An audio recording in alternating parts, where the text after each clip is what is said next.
Hello and welcome to Brodual. Today we have something a little different.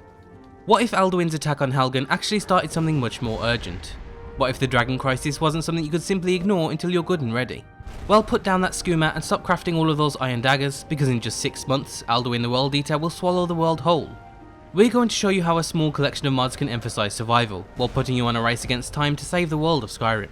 By applying a few rules to the playthrough and then using mods to enforce and enhance those rules, we'll show you a new way to play through Skyrim's main story. But first, a word from a Whiterun guard. I'd be a lot warmer and a lot happier with a browser that limits RAM. Well, luckily for him, today's video is sponsored by Opera GX, the browser built specifically to complement gaming. It comes with a whole bunch of unique features, from full customization over its appearance, as well as full Twitch, Discord and Messenger integration. Its killer feature for us is GX Control, where you can limit things like RAM, CPU and network usage.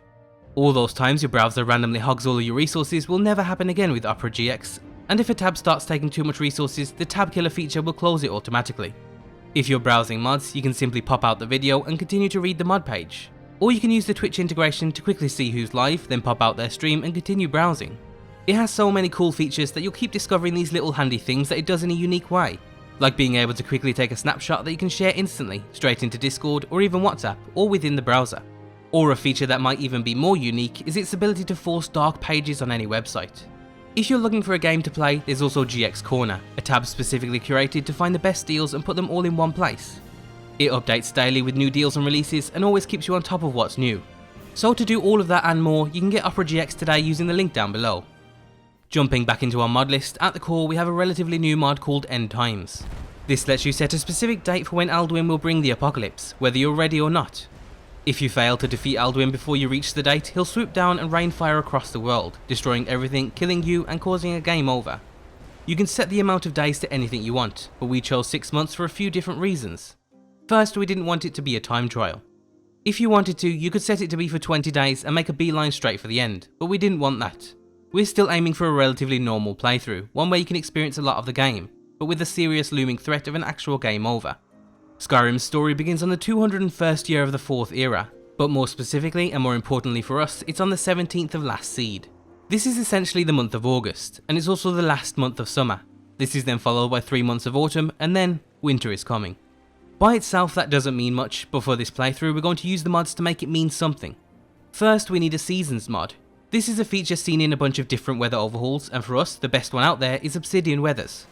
On top of introducing hundreds of new weather types and offering a wider overhaul for weather, it also introduces seasons. This means that as time passes, you'll see the different variations of weather depending on the time of year in game. So as the game starts at the end of summer, you'll have a couple of weeks left of colourful, sunny weather and maybe an increased chance of thunderstorms. As you move into the month of Hearthfire, autumn will begin, bringing relatively calm weather.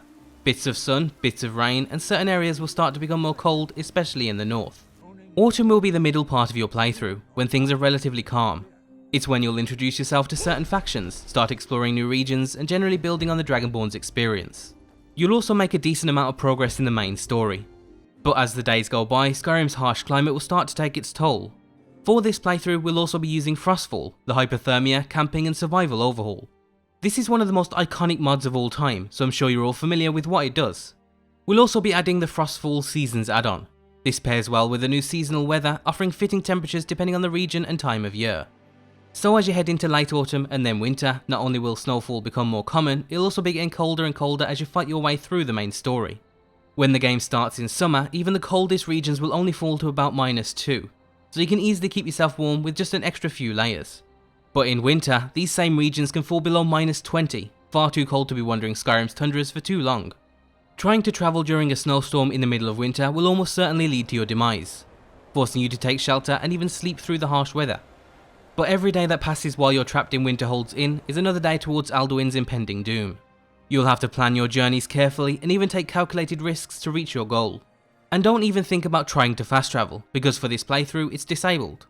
You can get pretty creative when it comes to manually travelling thanks to a bunch of mods. You can improve horse travel, adding some much needed utility to your trusty steed. You can also expand on carriage travel, giving you a fairly quick but still manual way of travelling between Skyrim's towns and cities. You can even add things like boat travel, and in the endgame, you can take the Dragon Express. To further expand on the idea of survival, we also recommend a basic needs mod. There's plenty to choose from, like the classic realistic needs and diseases mod. We actually like one of the more recent options called Sunhelm. This fits in well thanks to its new skill tree, similar to the ones added in the Frostfall camping system. It makes it so you have to eat, sleep and drink, as well as avoid all sorts of new and potentially serious diseases. The sleeping aspect is important since it essentially removes about a quarter of your playtime, but it also leaves you with the option of occasionally skipping rest when you're in a race against the clock. The extra realism of having to secure safe food and water sources also adds another level of depth in your fight for survival. It's also fully compatible with one of our favourite mods, Hunterborn. With fast travel disabled, you'll be spending plenty of time in the wilds of Skyrim, and Hunterborn transforms the basic animal looting in vanilla to a process of dressing, skinning and butchering the animals you hunt. Again, another level of realism for your survival.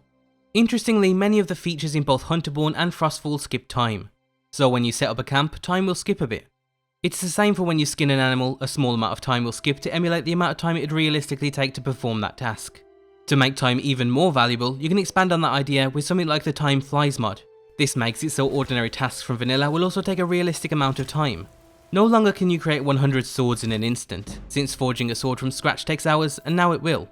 These time skips will also be applied to training, learning a new spell, and more. If you're playing a mage character and wanted to be really tough on yourself, you could throw in the spell research mod.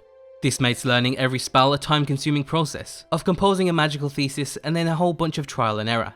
It could potentially take days of time to learn some of the tougher spells, and with only 180 days at your disposal, you'd have to carefully spend your time crafting the perfect magical arsenal. The goal of a lot of these mods is to add extra value to time, since after all this is a time-limited playthrough of the main story. 180 days might seem like a lot, but it's not only a fight against time.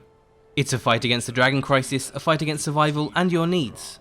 And it's a fight that only gets worse as Skyrim's harsh climate grows more grim, as the incredibly vicious winter takes its hold over the region.